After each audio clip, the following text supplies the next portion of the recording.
Today is May the 11th. How will we recognize the antiChrist? Let's find out together as we study Mark 13:21 to 23.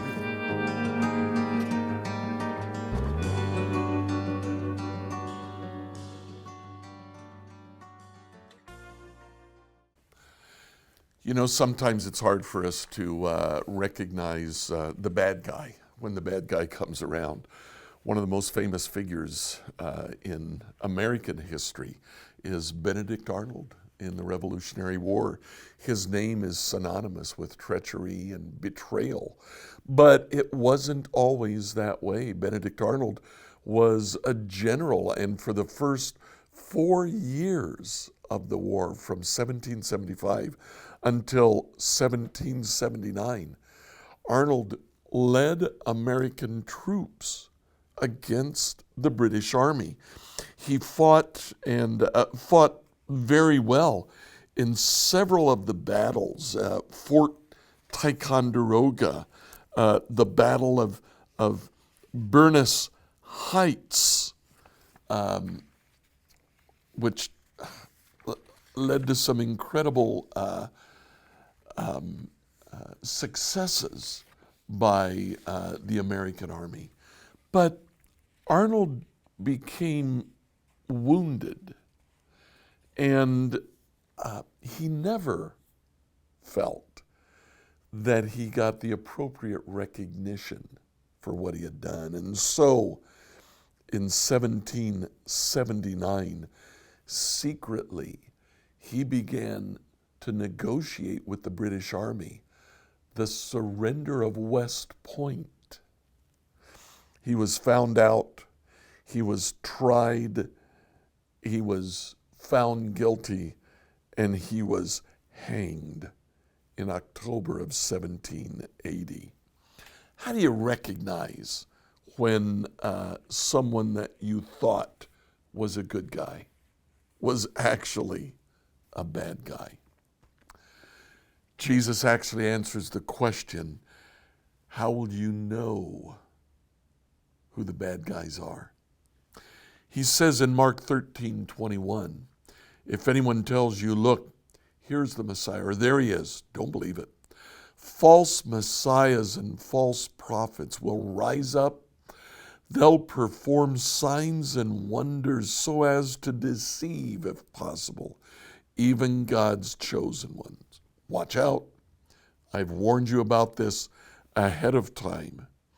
In fact, at the very beginning of the Olivet Discourse, in verse 5, Jesus says, don't let anyone mislead you, for many will come in my name, claiming I'm the Messiah, and they'll deceive many. So Jesus tells us that false messiahs, false prophets will come at the end of time. So how will we know them? How can we distinguish the false from the true?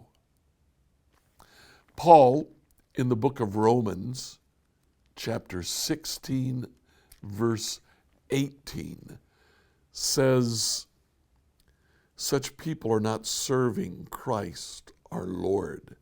They're serving their own personal interests. By smooth talk and glowing words, they deceive innocent people. He's talking about false teachers, false prophets, smooth talk and flattering words. When you hear that, be on the lookout.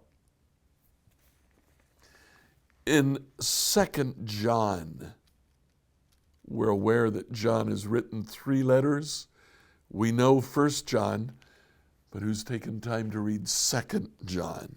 In verse 7, John says, I say this because many deceivers have gone out into the world.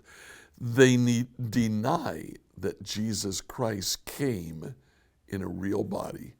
Such a person is a deceiver and an antichrist. John says they deny what we know to be true, and they focus their denial on Jesus. They deny that Jesus came in a real body.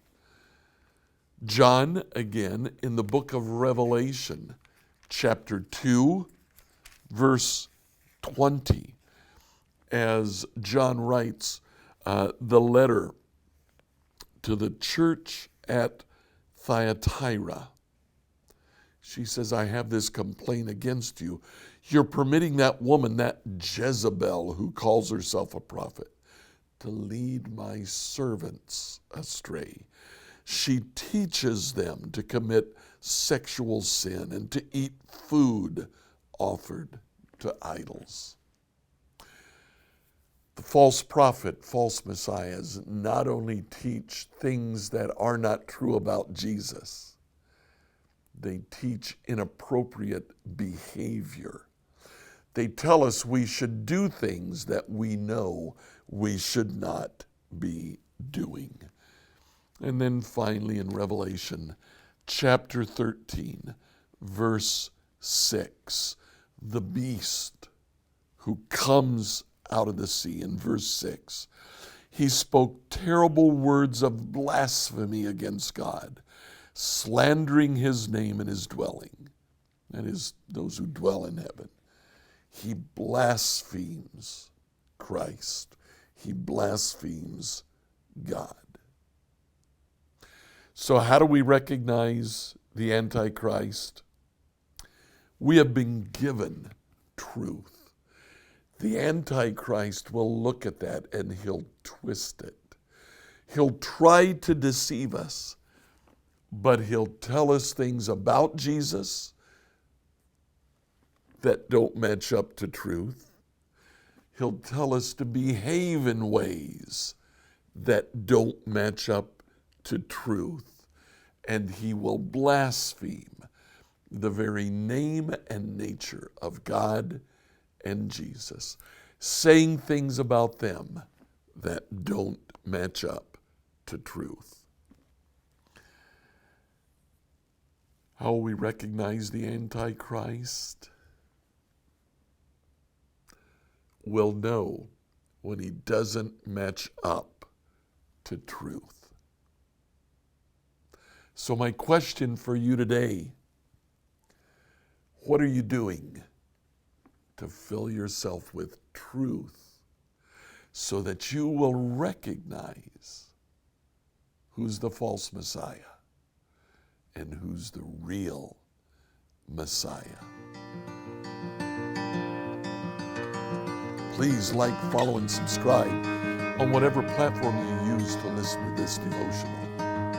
Email your questions to us at questions@becomehope.com. Tomorrow, we'll look at the great gathering